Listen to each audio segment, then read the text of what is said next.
Hello everyone and welcome to VLSI for all. I am Neeraj Chariala and today we have Ahmed Kavish with us, who is currently working as Associate Staff Engineer at Samsung Semiconductor. He has got a BTech degree in ECE from Delhi Technology University. Very welcome Kavish today to our channel, and we are glad to have you here tonight. Hello Kavish. Hi everyone, it's really exciting to be here and talk with you. Yeah, it's really exciting for me as well to speak with you. Thank you so much for spending your time for this interview. It's completely fine. Yeah. So Kavish, let's start with your educational background. Can you give us a brief about your educational background right from your 10th standard to your BTech? Okay. Sure. So we shifted to Delhi. I was born in Patna and we shifted to Delhi when I was in class 5th. And at that time, I joined the only ICSE school that we had. My mother was very particular about having me enrolled in an ICSE school only. So there was Frank Anthony Public School in Lajpat Nagar, Delhi. So that's where I joined class 5th, and I continued till I reached the 12th matriculation. And there was a time like after 10th, generally people say that it's better to switch to CBSE because of complex exams. Curriculum is more aligned with CBSE. So that, there was one thing that I was considering to switch after 10th. But when I actually compared the syllabus for the 11th and 12th standard, it was not that much apart. Almost most of the things were similar only. And continuing in the same school had benefits as well, because I was given a scholarship because of a high percentage in class 10. So considering all these factors, I chose to remain in 12th in the same school. After finishing 12th, like everyone, I gave many competitive exams like for JEE, mains, advanced. In advanced, I got a rank around 6,000, and I was getting admission in BHU and ISM Dhanbad. But I did not prefer to go over there. My parents also were of the view that it's better to stay in Delhi and continue education over there. And we had one of the greatest, biggest colleges, engineering colleges of India, Delhi Technological University. And I was getting options to choose. NIT Delhi also was there at that time. It had started recently only. NSIT was also there. I got in all these three colleges, I got the chance to have enrolled, but DTU seemed to be a better choice because of its history as DC, and much of the alumni are there in the industry currently. So that was one of the reasons which made me choose DC over the NSIT and NIT Delhi. And coming to the stream, I actually wanted to be a mechanical or an automobile engineer. That fascinated me a little more. But electronics was not out of the list. I didn't specifically want computers because I thought it would be a desktop job. And at that time, I wanted to work in a field kind of a thing. And I didn't have the industry knowledge, like if I choose electronics, how the work is going to be. So even though I'm in electronics, I still work on a desktop. The one thing I wanted to avoid, the life had me turn it, had came back to the same place working on a laptop. I enjoyed electronics because firstly at my home, I was a part electrician.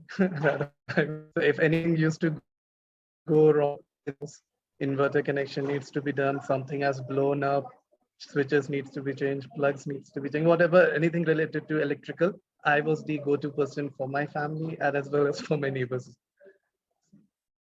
So yes, electronics was kind of attracted me because of that as well. And once my career started, like not career, once my education started, I was particularly interested in digital electronics. I just had to consider zero. Analog didn't interest me that much. There were too many things which we had to consider. And digital seemed simple and logical and interesting. So digital electronics overall and computer architecture, that is what attracted me more. So you were telling that you were interested in automobiles and mechanical stuff at one point. So why didn't you choose that branch? My parents were of the view that you will not have that much scope in it. Our parents definitely play a major role in our career path in India, especially. And I kind of, when I reflect back, I think that I enjoy this work. And maybe whatever decision they took for me, that was in the best of my interest. So I mean, if we want to work in field, right? But in electronics, we have jobs in foundries as well, right? Like as a tape out engineers and all that stuff. So are you looking forward to those job roles in the near future? No, currently I'm not. Like in the beginning, I wanted a field type of job, but now the job that I do, I enjoy it more. So I'm not planning to switch to different Yeah. roles, So at the like end of the day, especially all in a field type of thing. yeah, got it. So Like at the end of the I day, might enjoy the FPGA related works, yeah. Okay. right, but not foundry. Not foundry. Okay. Okay, that's cool. So, like, can you please explain about the environment that you have got at Delhi Technology University? Like, I mean, the friend circles, all the activities, fun and engaging activities, and all the technical events that happen at Delhi Technology University. Any memories from that period?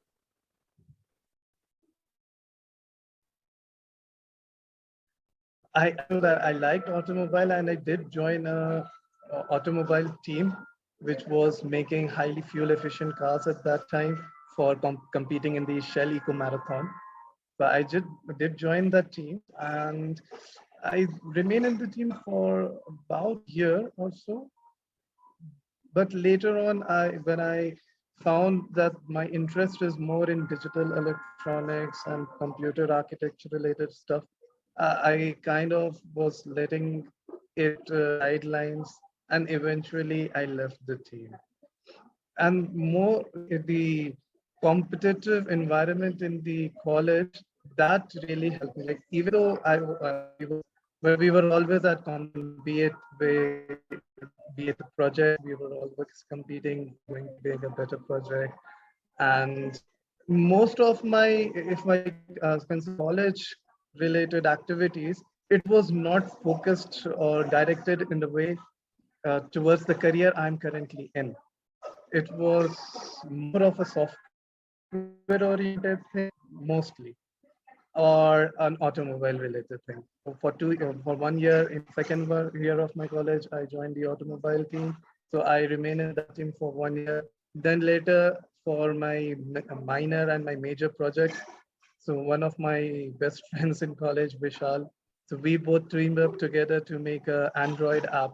So he was making an Android app to make another Android apps to make it easier using an Android app itself. And I was in charge of the backend kind of work. So from the app, they collected the data, what the user wants to do, but we cannot create the APK package within the mobile itself. It was so the whatever information is gathered by the app that was sent to the server. Then my PC used to constantly communicate to the database on the server, get the stuff, whatever is being requested, build the app at the PC automatically, and get it uploaded back to the user. So our main focus, main area that I worked on during the college was software or either automobile. And it was only for a few months that I worked on this purely digital thing. And that was at the mid of third year, right? Before I joined as an intern over here in Samsung. So before that itself, we had a subject called ITC, Information Theory and Coding. And in that, there were many error correcting codes, Reed-Solomon code, Galois fields. So these are very new things that came over there that I have got to experience. So seeing those things interested me. Okay, how does those error correction codes work, and what all goes behind it? What is the logic? At last, the like at the bottom, everything is digital electronics, decoders, multiplexers, and gates, not gates. So how are these small components coming up together to make such a thing, which I cannot even understand as a human? The Galois field, something so strange to me. How are these uh, electronic components just working with zeros and ones are uh, decoding such complex theories? So that made me interested more in digital electronics. I practiced. I got a book on Verilog, and I started practicing how to code in Verilog. Okay, I know basic multiplexer. How do we code it? How we code flip flops in Verilog. And then when I got a basic idea of how these works, so I took up on a project on myself. Like I'll make up a Reed-Solomon decoder on my own. I know the theory. I have gone through it. Let me try to come up with a logic. And that's when I started making up this project reality. And I ended up successfully making up a Reed-Solomon decoder circuit. So apart from this project, have you done any other projects related to electronics or communication? In my college life, no, that was the only thing that I did in my college days related to electronics. As I told you, most of the things were related either to the software side, related to Android app development, Python, or the automobile related activities. So like how is the technical expertise available related to electronics at DTU? Any research groups or anything about the professors that you wanted to say? The feedback. There are many related to analog electronics. So if someone is more interested in an analog career, he will find many helping resources. For computer architecture, yes, I was particularly attracted to one Jibanand Panda sir. We call her Panda sir only. So for digital electronics, computer architecture related help, he was the go-to person I had. And they were quite helpful, not for research, because as I told in my college days, I wasn't particularly interested in digital electronics as a research thing. I did just one project. But yes, whenever I needed any help, yes, Panda sir was a go-to person. So as a whole, how would you rate DTU per ECE on a scale of 10? In comparison with other universities, apart from IITs and NITs, the other universities. Right. So I will say that it is fairly above average. Not like there at my time, there were not that many activities going on, which is solely driven with the aim of career development, because what we do in college is not equivalent to what we do in jobs. So yes, recently I've got to know that Samsung itself has started a lab in our college to help people get on track with the career, get their education on par with what they expect at the job level. So I think that after that, it might be helping people over there a lot more than it used to help me and people like me at that time. Yeah, that's actually very interesting. Samsung setting up a lab at your college. So coming to your interview experience now. So this was your placement, right?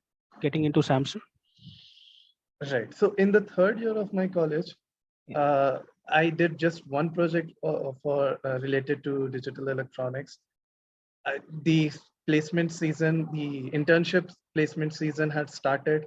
I wasn't that much prepared. I didn't prepare that like the rest of my college mates. So everyone was dedicating out time specifically for preparing for the interviews and all. I didn't feel like that. I didn't get that motivation for the internship. I was thinking that yes, when I'm in the fourth year, final year of the college, I'll give my everything into it. But at that time, it's just the third year, it's just an internship. Why to focus that much? I wasn't, it was a wrong assumption that it's just the internship, because your internship plays a very major role in the path, in your career path. That was wrong of me to think like that. But yeah, to say the truth, I was thinking like that only.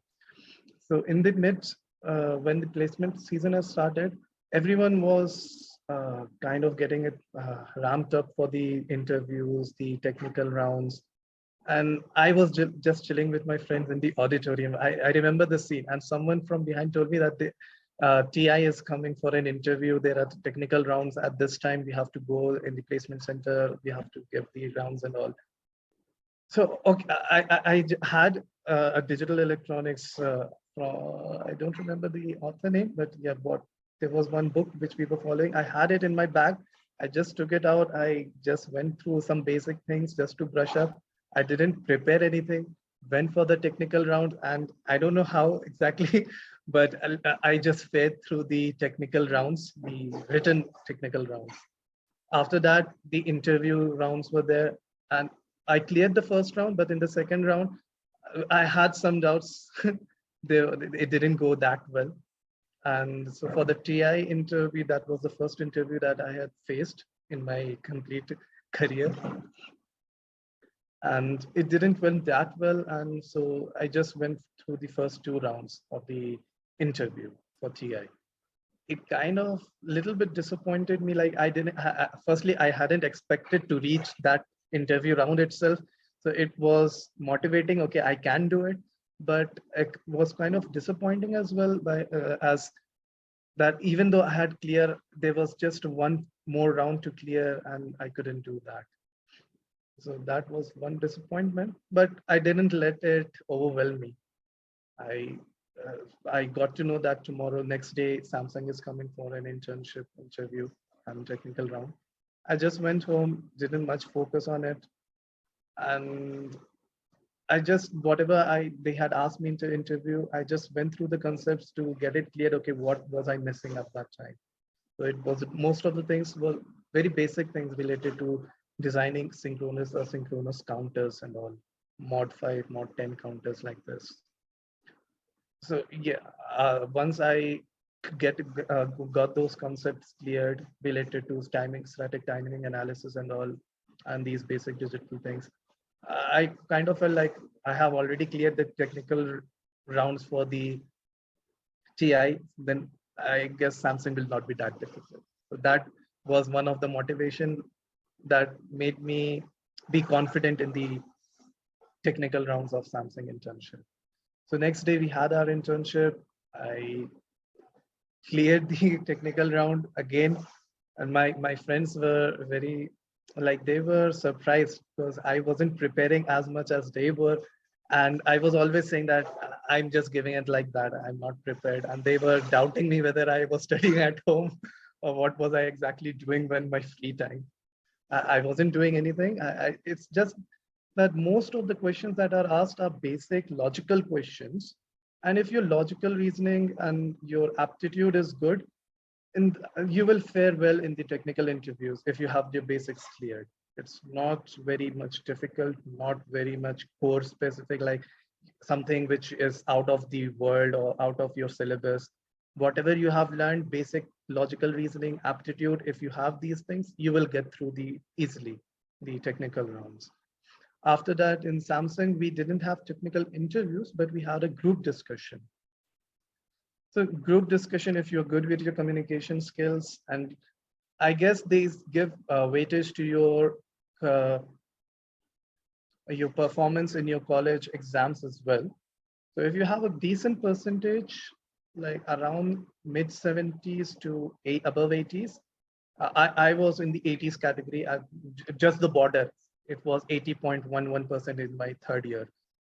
So if you have a decent percentage, if you have fared through the technical round with good marks, you don't get to know your marks, how many questions you have attempted correctly.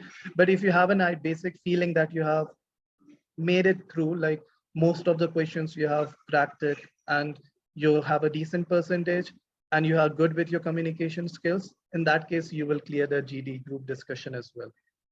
So I wasn't that confident after the GD interview that I will be getting the chance to intern over here.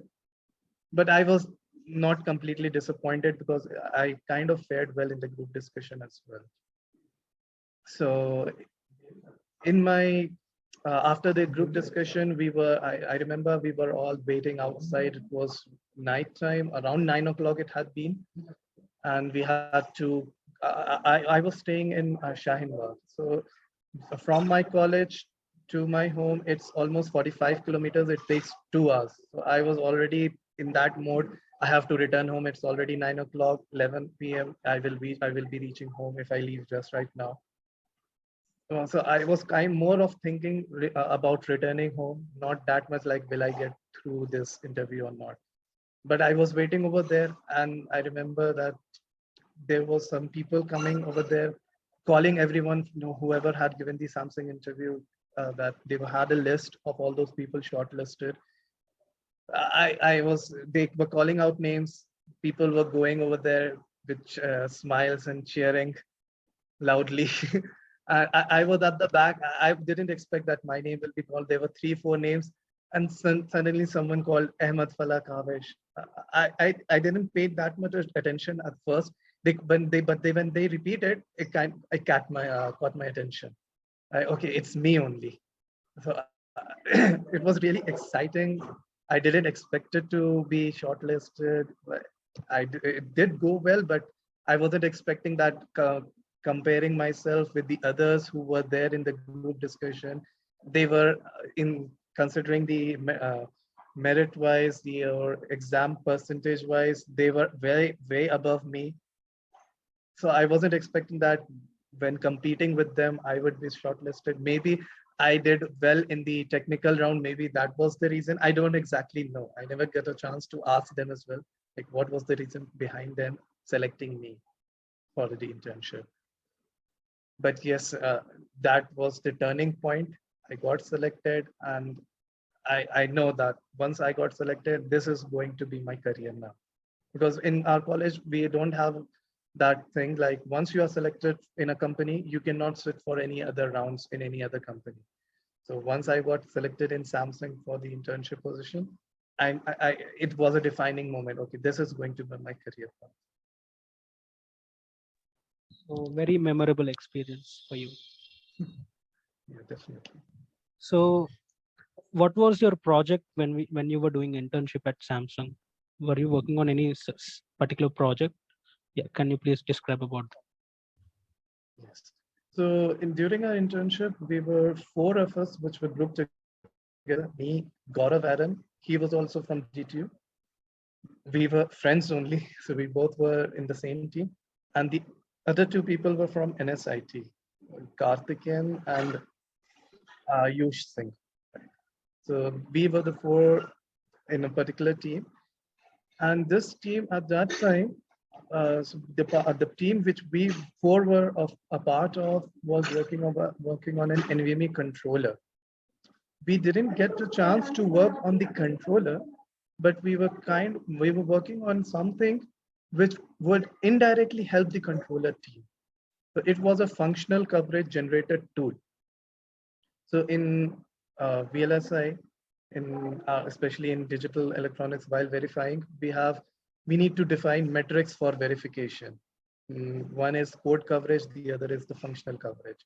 So these functional coverage, when we are defining the metrics, we have to code the functional coverage, what all functional functions we want to cover, what all aspects of the design we want to cover. So we have to define that. So most of this work is manual. People define the cover groups, bins, what all combinations they want to cover. And yes, the process cannot fully automated because there is much of the design knowledge that goes into deciding what all we want to cover.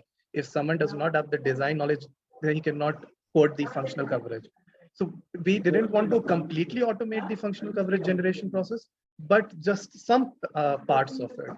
Like whenever in most of the UVM based environment, we have transactions in form of class packets. So whenever if there is a device that we want to test, we will be sending some transaction packets. And these transaction packets will be triggering something in the device and there will be responses from the device. So most of the functional coverage aspects related to the device will be coded manually, but some of the aspects related to the transaction packets that can be automated, like whether we are covering, so when we are generating the packets in a constrained random fashion, we provide constraints to mention like what all areas we want to focus on. So when we are coding the transaction packet classes, at that time we code the constraints to limit the randomization, like what all particular values we want this packet to focus on, what all addresses, what all transaction types. So we can automate the functional coverage generation process for these packets, whether in the randomization, in the many regressions that we are running, whether we are able to cover all the coordinate cases related to the address generation, the types of the transactions that we wanted to generate. So these type of things can be automated. So our tool, we were using TCL/TK language to build a GUI, all four of us.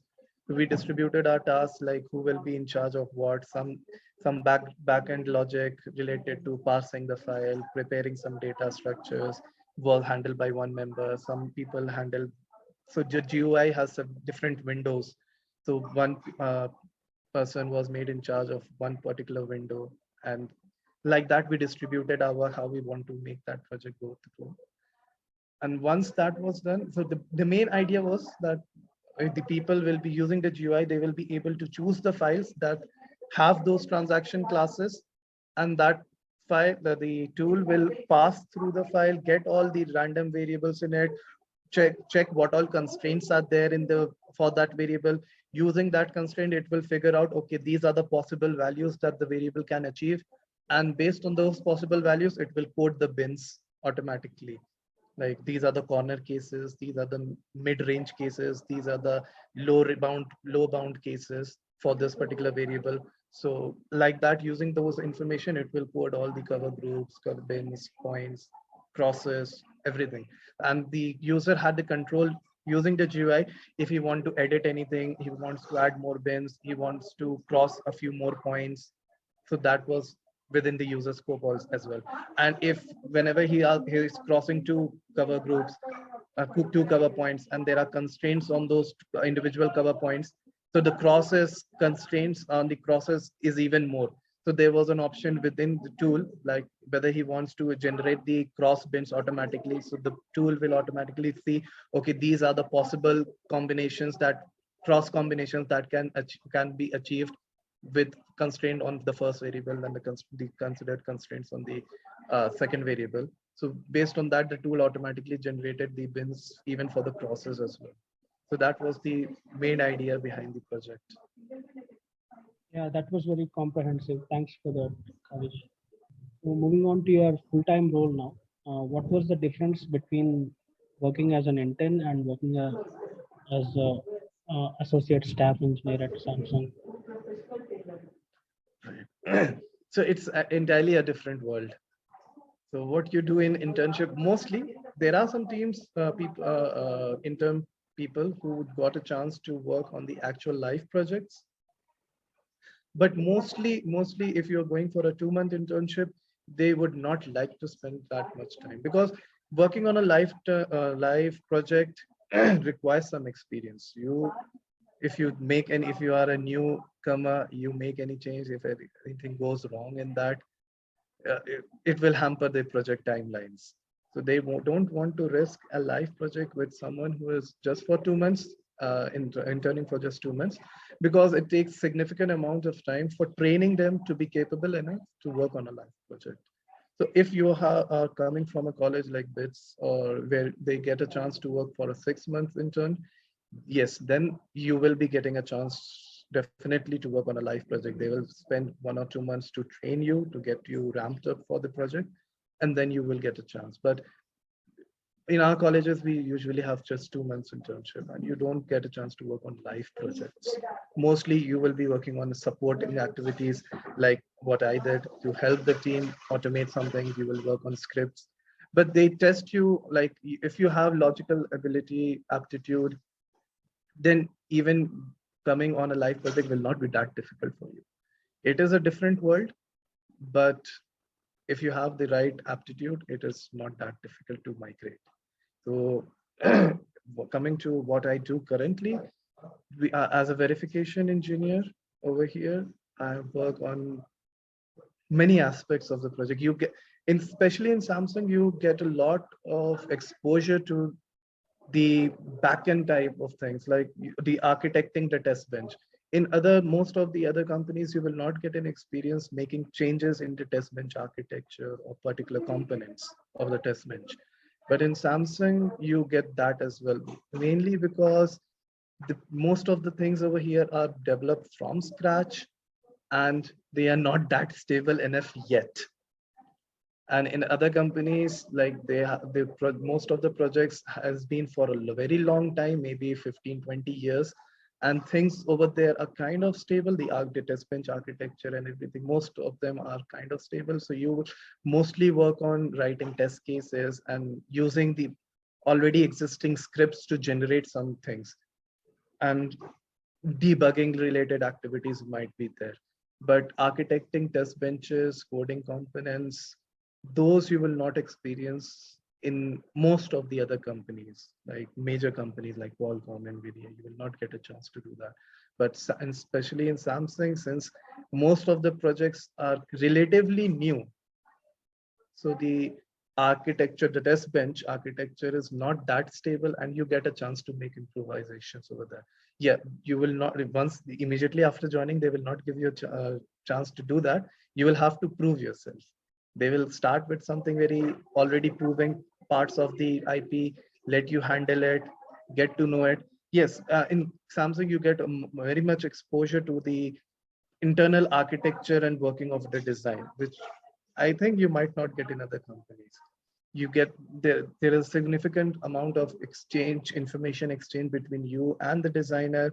You get to know in depth of your module, whichever module you are working on, whether it is a small or a big module, you will get to know end to end everything about that module. And over here, even in IP verification, I'm part of, you the IP itself is a very huge thing. There are several, maybe 50s of sub modules within that IP, and each team member over here is given an ownership of a particular module within the IP, and you are responsible end to end for that, from coding the test cases, modules. So most of currently it is a relatively new projects. These are relatively new projects, but still it has been for the past 4 or 5 years. There have been incremental updates, modifications on the architecture and the functional aspects of the device. But more or less, it has been from the broad point of view, it has been more or less same. So if you are working on a module, there will be some existing things like related to the checkers and the functional coverage files, the test cases. There will be something already existing. You will have to make incremental updates on the test cases. You will, if there are new features added to your module, you will have to, you are responsible for coding the checkpoints related to that, modifying the checker. And especially my team is very much supportive. If you think that something is not well coded, if you think something this is coming from the previous project, it is not defined or not written well enough, you think that there is very much lot of scope of improvement for a particular part of the test bench, and you are able to explain it to your manager, then you will be given the opportunity to make the changes as well. So I was very outspoken in this manner, that whenever I found something not as per my expectation, not as per the quality that I was thinking it should be, I explained it to my manager. I explained it what is the thought process, what I am thinking about a particular about what the existing code, in what way, in what if something goes wrong in this particular fashion, how it will this particular checker will not be able to catch these kinds of issues. When I was able to express myself clearly to my manager, he also understood, because your managers, it might seem in the start that you are knowing a lot, but your manager knows a lot more than you. And if you are able to, if it is especially in Samsung, it is a very friendly environment. They don't mind new graduates suggesting something to the senior members. So if they take it, whatever suggestions give to them, they take it very positively. And if they think that whatever you're saying is right, so they will give you the opportunity to do whatever you are thinking, and whatever you want to do in that, in order to improve or make up whatever the defects or the whatever is not up to the mark within the